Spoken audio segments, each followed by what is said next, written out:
This is Democracy Now!, democracynow.org, the Quarantine Report. I'm Amy Goodman in New York, joined by my co-host Juan Gonzalez in New Brunswick, New Jersey. Hi, Juan. Hi, Amy, and welcome to all of our listeners and viewers across the country and around the world. Well, we begin with a horrific story, a warning to our listeners and viewers. The next segment contains graphic images and descriptions of police violence. As we go to Philadelphia, where a black mother who was attacked with her family in October by a horde of police officers, is speaking out about the harrowing experience.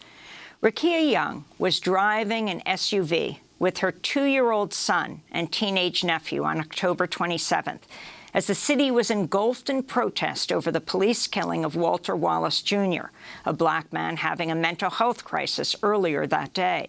But Rickia Young didn't yet know about that killing. She was just trying to get her nephew and son home when she took a turn down a one-way street, unknowingly driving straight into a throng of police in riot gear. As Rickia tried to turn the car around and leave the dangerous scene, the officers descended on her SUV, broke all its windows, and assaulted and arrested her. This is Rickia Young in her own words describing the attack to the Philadelphia Inquirer in a recently published video interview. Once I got close enough to see the cops, I stopped. I stopped right there. I was trying to turn around, but it was like people came inside the street. It was up there throwing stuff at the cops. Next thing you know, the cops started charging, started running. My nephew was saying, lock the doors, because they was banging on the car, saying mean things, turn this effing car around, get out the effing car. And they had yanked my door open, but by the time they had busted the back window, they pulled me out the car, and they busted the other window. I was up there yelling at them, like, my son is in the car, my son is in the car. And once they bust that window, they had woke him up. And they was up there like doing whatever they was doing to me, hitting me, throwing me, macing me. My son, the look on his face, like he was petrified. Rickia Young was then separated from her 2-year-old child and held for hours. She described pleading with a police officer from the back of a police wagon. I was asking, like, what's going on? Like, where's my son? Where's my son? Like, screaming, like, trying to find my son. The officer had the nerve to tell me he's in a better place. DHS. You can say anything you want about me, but calling me, like saying something like that to me is an insult. They, as a whole, the Philadelphia Police Department, treated me as if I was an animal on the street. An animal don't even deserve that. After police assaulted Rickia Young, separated her from her child, a photo was taken of a female officer holding her toddler. The National Fraternal Order of Police, the nation's largest police union, posted the photo on social media, falsely claiming, quote, this child was lost during the violent riots in Philadelphia, wandering around barefoot in an area that was experiencing complete lawlessness. We are the only thing standing between order and anarchy, unquote. The false post racked up thousands of shares before it was deleted amidst an outcry. More than a month after the police attack, Rickia Young is still fighting for justice and demanding the officers involved be fired. She's also trying to help her 2-year-old recover from the physical and emotional trauma of the assault. This is Rickia speaking to the Philadelphia Inquirer. He's petrified, and he's only 2 years old. My mom and my nephew asked him what happened. He was saying, car, door, open door, and up there banging his hand. Like as if, the cops was banging on the car. He just kept repeating it. Like he's still trying to tell the story. Like he acts out, he bite his nails, he pull his hair down. He never did those things before. He's traumatized. He is going through something. He knows words, but he can't express to me how he's feeling. Rickia's little 2-year-old is hard of hearing and wears hearing aids. When the police impounded her SUV, they did not have access to the hearing aids for weeks. Well, for more on this disturbing police assault and what's happened since that night, on October 27th, we go to Philadelphia, where we're joined by Kevin Mincy, Rickia Young's attorney. Kevin, welcome to Democracy Now! Thank you so much for joining us. It is such a horrific story. If you can tell us what the police explanation for this is, what they're doing, and how Rickia is dealing with her child who is so traumatized at this point. Yes, Amy, good morning, and thank you for having me. The police have not offered an explanation as to why they acted the way they did that night. They've responded instead with a police investigation into Rickia. They held her vehicle after losing her vehicle, not knowing where it was for several days, according to what they told us. And when they finally recovered it 3 or 4 days later, none of her belongings were inside. The hearing aids were gone, her purse, her wallet were gone, and the car had even more damage than when she last saw it after they had smashed out all the windows. So the police response has quite frankly been unsatisfactory, disappointing, and really insulting to Miss Young and her son, because Miss Young committed no crimes and had done nothing wrong that night. Well, Kevin Mincy, what do you understand from the police version is the reason why they stopped her in the first place? Clearly, as she was just happened to be driving through the neighborhood. There has been no explanation. The only thing that they've even tried to do is kind of workshop a story where they were going to accuse her of trying to assault a police officer. That was done after they had taken her into custody. When Rickia was in the hospital and being held at police headquarters, on her wristband it says it referenced assault on police. But you can see from the videos that were taken that night that Rickia's car never moved that night. When she came down Chestnut Street and started to turn around, she stopped right there. She didn't back up because there were people behind her. There were people running towards her. She didn't do anything to try and assault an officer. And that's ultimately, I think, why they ultimately chose not to charge her criminally, because they had no evidence to support such a charge. And could you talk about how her family eventually found and were able to locate her child? Sure. Well, fortunately for Rickia, there were 2 young women who were in the back of the paddy wagon with her that night, and one of the women still had her cell phone on her, incredibly. And so Rickia was able to get the young lady to call her sister, and Rickia was able to tell her sister and her mother then what happened out there on 52nd Street that night. And then her mother and her sister went out to 52nd Street to question the police. At first, the police acted as though they didn't know what they were talking about, and eventually they directed Rickia's mother and sister to 15th Street, which is about 4 miles away from where all this happened. And 15th and JFK to be exact, which is near where the Department of Human Services is here in Philadelphia. And when they went down to 15th and JFK, Rickia's mother found her son sitting in the back seat of a police car, still in his car seat. And when she touched his hair, glass fell out of his hair. There was still glass from the car in the car seat. When I met them maybe the next day, I looked at the car seat and the glass was still there, large pieces of glass still in the car seat. The police were just allowing him to sit in that glass. So it's a pretty harrowing experience for him, really traumatic for Rickia to go through, and even for Rickia's mother and sister to kind of witness the aftermath of that was just been a traumatic experience for the entire family. And then explain what happened. How did the Fraternal Order of Police get this picture of a police woman holding her child, acting like they were saving this 2-year-old?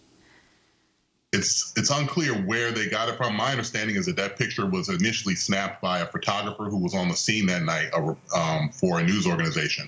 The FOP, National FOP, then put it on their Facebook page. And what's really troubling is trying to understand where they got the story from, because they either got it from someone in Philadelphia who lied and said that they found this baby wandering on the street, or they made it up completely to support some type of narrative that they were trying to promote, where they just created a story about finding this baby wandering around in the, quote, lawless area of Philadelphia. Either way, they painted Rickia and her family in a false light, exposed her to negative comments on social media and abuse. and it's something that we're going to hold them accountable for. And Kevin, can you talk about the baby's hearing aids? He's hard of hearing. Her car was impounded. She wasn't able to access his hearing aids for weeks? So what happened was the hearing aids were in the back seat when all of this happened. He didn't have them in because he was asleep. When the police took Rickia from her car and her son and her nephew, the car was still sitting in the middle of Chestnut Street in between 52nd and 53rd. Somehow the police lost the vehicle. They haven't been able to explain to me why for days they didn't know where the car was. I was calling every day trying to find out where the car was. Do you have her hearing aids? Do you have her purse and her wallet? It wasn't until 3 or 4 days later that I was contacted by someone from Southwest Detectives to inform me that they had recovered the vehicle. I can't understand how when Rickia left that area, the car was surrounded by police officers, how they could somehow then lose it in the midst of all those officers that you can see in the video. So they basically either left her vehicle on the street unattended and allowed it to be stolen and then joy rode around the city until someone decided they didn't want to drive around it anymore, or they kept it for a number of days, were dishonest about where the vehicle was, and still have not returned the items that were inside of it. We don't know the answers yet. Also, could you put what happened to your client in the context of what was actually going on that night? It was a protest that had broken out in response to the police killing of Walter Wallace Jr., who was shot while having a mental health crisis. Could you put that in context, and also your assessment of the response so far of Mayor Kenney and the police commissioner of Philadelphia? Well, obviously there was a lot of tension in the streets that night. This is 7 or 8 hours after the police have killed Mr. Wallace in that area of the city. And so, and this is also after maybe 6 months prior to that, they had tear gas the West Philadelphia neighborhoods and had tear gas and shot rubber bullets at protesters on Interstate 676 of Center City. So the world was watching the police response that night in Philadelphia in particular, just due to their past behavior in similar circumstances. And this is how they responded. 8 hours later, they're smashing the windows out of a single mom's vehicle and dragging her away from her child and separating her.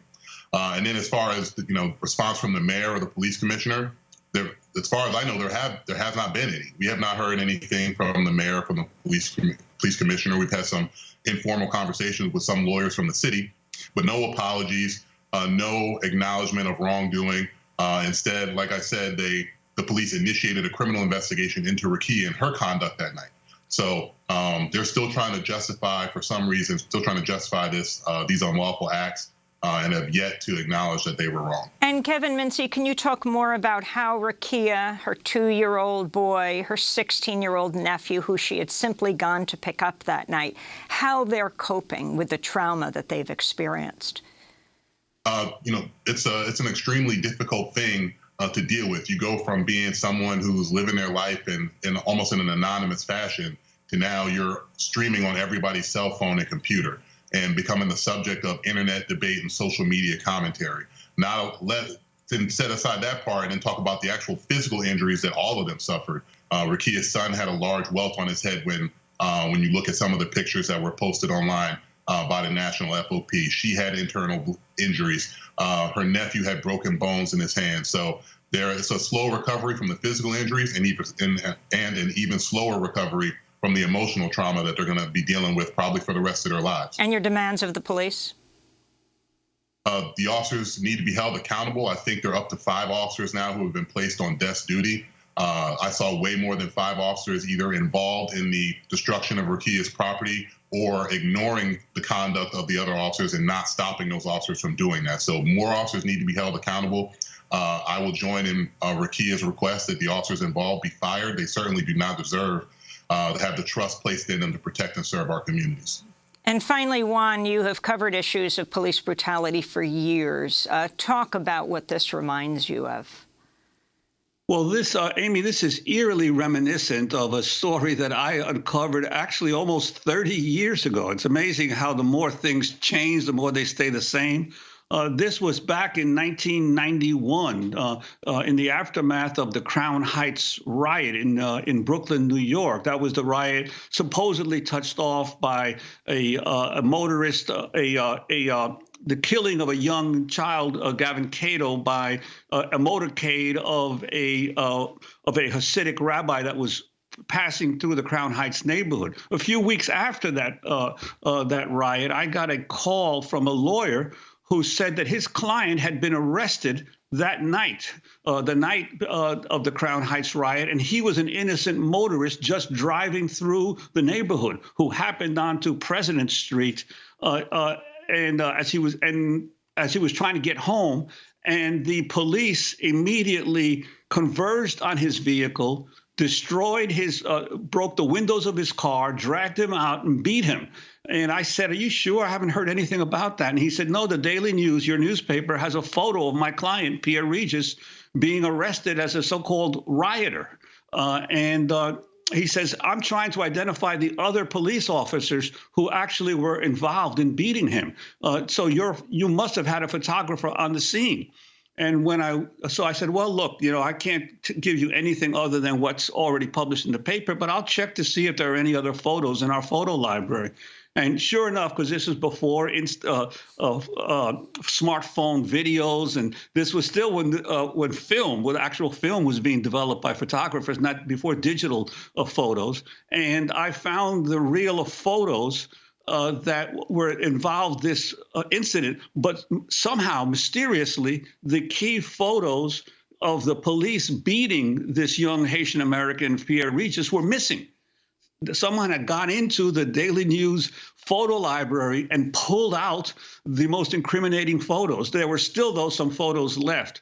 And so all I could tell the lawyer was, yes, I think there are some photos. He eventually subpoenaed them and got the police civilian review board to subpoena them. And the upshot was that there was a trial in which I think Pierre Regis ended up being awarded over $3 million as a result of the injuries he sustained. But it was the same story. He was labeled a rioter. He was just an innocent motorist passing through a neighborhood in the middle of a racial disturbance. Once again, the police turned the victim into supposed criminal. So it's eerily reminiscent of what's happened here to Rickia Young, but it happened so many times, and luckily this time there appears that there will be some action taken, hopefully, by authorities. Well, I want to thank Kevin Mincy for joining us, the attorney for Rickia Young, the black mother attacked in October by a horde of Philadelphia police officers, now calling for them to be fired. And, of course, we will continue to cover this. Next up, we're going to look at how the ride-hailing companies Uber and Lyft scored a major victory against worker rights with the passage of Prop 22 in California, how they're now pushing similar measures across the country. This is Democracy Now! Thank you, Kevin Mincy. We'll be back in a minute.